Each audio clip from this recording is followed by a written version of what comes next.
Last two questions. The lady over here. Right. I've been told that women in Islam wear a veil because in this way men will treat them respectfully. But I see the veil as a form of oppression because why should they have to cover themselves because of the weakness of men? Shouldn't they be treated with respect regardless? Could you please explain the veil, and did Mary have to wear a veil?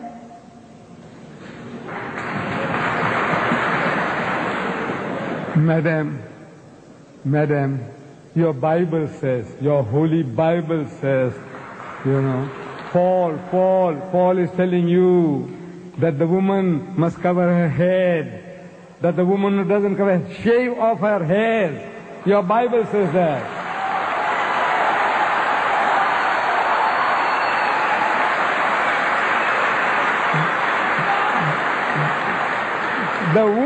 The woman who bears her hair says shave them off. Shave it off. That's what the Bible says. And you woman, your Bible says she must not be allowed to open her mouth in the church. But that's your churches, they don't believe all that. And your people don't believe in that. So you are inviting trouble. Because of this, in America, in New York, no woman is safe after dark. No woman is safe in France. During daytime, women have been raped in the street, and people just walk by, looking the fun. Say, maybe they're enjoying themselves. Woman is being raped. No. I said, you are inviting it. Look, this modesty, the nuns, the nuns, Roman Catholic Church. Nobody gives them a second look. If Mary, the mother of Jesus, came along, you won't give her a second look. But my dear sisters, those women on your Gold Coast at Scarborough and all that with bikinis and tangas and G-strings, look,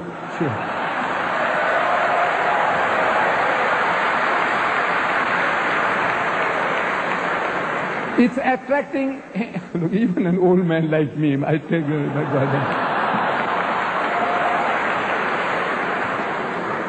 If I went there, I tell you, I'll be burning inside.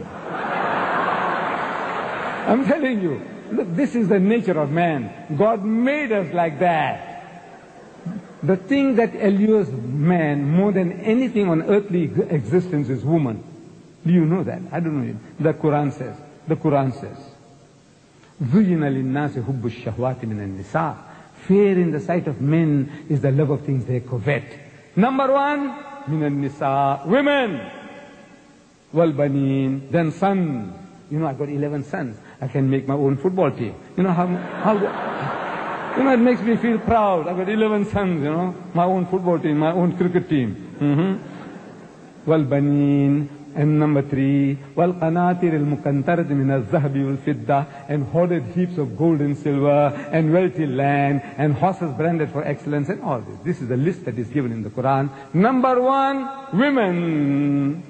The Quran says, the thing that allures man most on this earthly existence is woman. And I'm telling my Western friends that I don't have to prove that to you. I don't have to convince you. I said, you see, in my country, in Durban, city of Durban, I think we'll end with this. Okay? We'll end with this. In the city of Durban, there is a firm called Lucian Motors. They sell second-hand trucks. Lorries, trucks. We call them trucks here too? Trucks. We call them trucks. And on the trucks that they advertise, there's a woman in the bikini on top of the truck. Then G-North, they sell farm implements. And on the tractors that they advertise, there's a woman in the bikini on top of the tractor. I'm asking these Westerners, I say, what has a woman in the bikini got to do with a second-hand truck or with a tractor? Except the man. You see, the woman is being dangled, so you'll read the advert. And BMW, I don't know, you have BMWs here. It's a motor car supposed to be a little better than the Mercedes-Benz. I'm not in the market for it. You see, I started with the Volkswagen Beetle. I did 120,000 miles, and I had to change for another Beetle, and another Beetle, and another Beetle. Then they stopped making the Beetles. The Volkswagen Beetle. They started the Golf. So I had to buy Golf number 1, Golf number 2. I'm still not in the market for a BMW.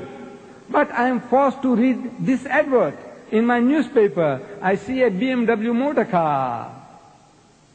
And with a woman in the skimpiest of bikini, what you call the tanga, the G-string. She's standing in front of the motor car. And it's written at the bottom, Test drive her now.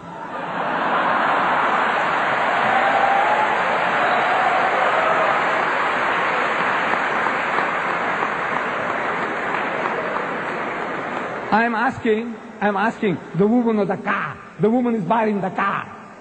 And the her is underlined. Test drive her now. I said, look, this is what you're leading yourself to. This is the Westerner. He sells his mother, his wife, his daughter. His wife is a star, and she's being mangled on the screen, simulating rape. And they enjoy it. You enjoy your wife being simulated. It's not real rape, but you know it's simulated. You can see everything about it. She's being raped, your mother, your wife, your daughter. And you enjoy, your wife is a star. So, sick. No, alhamdulillah, praise be to God, we haven't come to that sickness yet, we Muslims. We try to keep away from it. This is your pleasure, your privilege. We have no right to force you. But we say, you are playing with fire, my child, and you're going to pay the price. You're paying the price now, and you will pay the price.